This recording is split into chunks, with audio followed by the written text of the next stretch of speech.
Hello model car builders, welcome back. This is part 2 of my Corvette 427 build, and these are the remaining small red plastic parts that need to be painted, primed and painted. I still got the body to do, and then attach all these small bits, do the final assembly, and this should be done in a couple of days. Here are the rest of the small non-chrome parts that need to be assembled to the chassis and the body. They've been primed in gray Stynylrez and painted with Revell aqua color and semi-gloss black, panzer gray, and steel. I'll get these parts attached and I'll show you where we are at that stage, and then move on to getting the body painted. I airbrushed the body with white Stynylrez primer, and it really went on pretty horribly. It was either it came out too grainy, it's like it was drying as it coming out of the airbrush, or when I thinned it a little bit, it came out very runny. Also did the hood too, and it got similar results. It's definitely gonna have to have some sanding done to it before I even think about putting on a color coat. So after this cures, I'll sand it, go back to the airbrush booth and spray on the color. Hey, I'm back. I just wanted to do a small update. I hated that primer job. The Stynylrez was awful. I tried sanding it down and then put a coat of Model Master acrylic white primer on there. It just didn't really help it smooth it out any. So here the body is. It spent overnight in simple green, and it completely stripped all the acrylic primers off. So I'm going to dry this off and hit it again with I think this time I'm just going to use straight Model Master acrylic white primer, and then apply the color coat on, and I'll come back with another update. Alright folks, after that mishap with my primer coats, I stripped it down to bare plastic,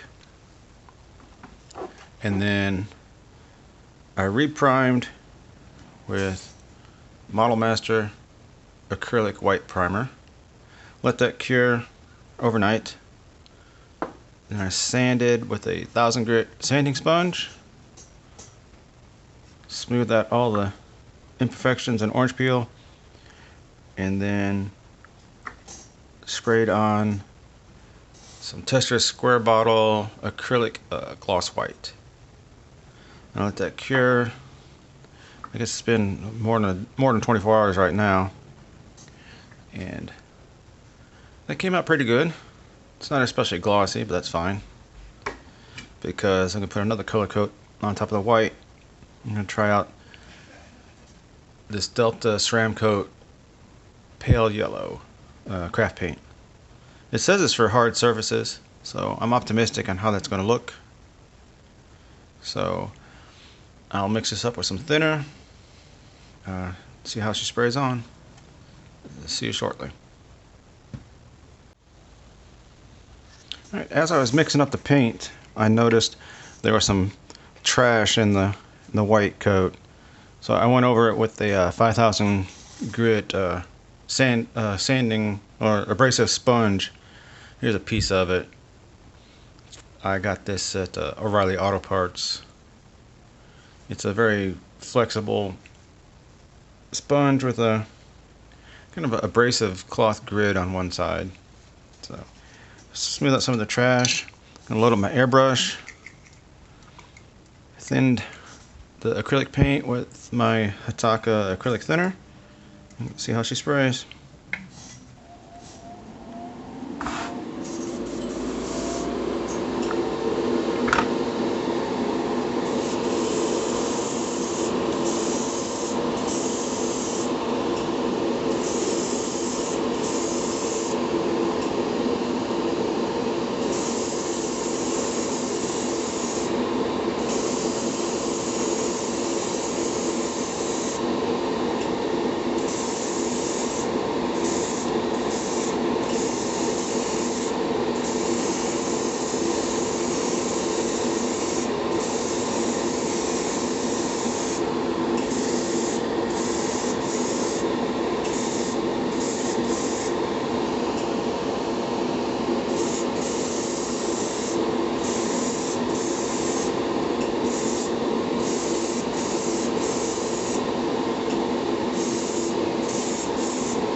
Well, it went on reasonably okay. As you may have heard, it was a little splattery sounding. So I possibly could have thinned it a little more, but then it could have lost its adhesion. It seems to be leveling out. It's got orange peel for sure. And see how I'm experimenting with this paint for the first time. I wonder if it would take to any kind of a sanding. I may just wait until after the clear coat is applied. I don't know. And then I sprayed the hood, and to me it looks a different shade. I run into that sometimes if I spray the hood apart from the body. I really can't tell. We'll see once it dries. Maybe I'll test a spot with some, maybe that 5000 grit sponge, and then after it's cured, of course, and I'll shoot the clear coat on there. As you can see, I have finished painting the body. I painted it ceramic coat pale yellow and clear coated it with this stuff. The stuff everybody loves to hate. Pledge Revive It floor gloss. I airbrushed that on with my Harbor Freight Avanti airbrush, and fairly pleased with it. You gotta be careful because it is so thin that if you don't wait for it to dry, you can get some runs. Now I got a few runs on this door, but I'm not going to worry about it. You can hardly ever see them. If I really wanted to, I could polish this out and coat it some more. But it's good enough for me. It's got that scale gloss effect. I mean, it's not super glossy, but it looks realistic enough. And I decided to forego putting on the hood stripes. I just want to just leave them off by choice. And as you can see, I got the interior glued in. Just glues into the bottom. And now really all that's left is gotta put the wheels on, attach the chassis, and all the exterior pieces need to be glued on, and this thing will be done. Well, I pushed on through to finish the model. This is my 67 427 Corvette Roadster by Revell. Getting the windshield on and assembled was a real pain, and I got some glue on the glass, fingerprint, but there she is. I'm fairly pleased. I tried at the end a panel line wash, but that didn't work out too good. The panel lines were just too shallow and it wouldn't hold the wash, so it is what it is. I matte coated the wheels to look more like aluminum, and as I said earlier, I opted not to put the hood stripe on.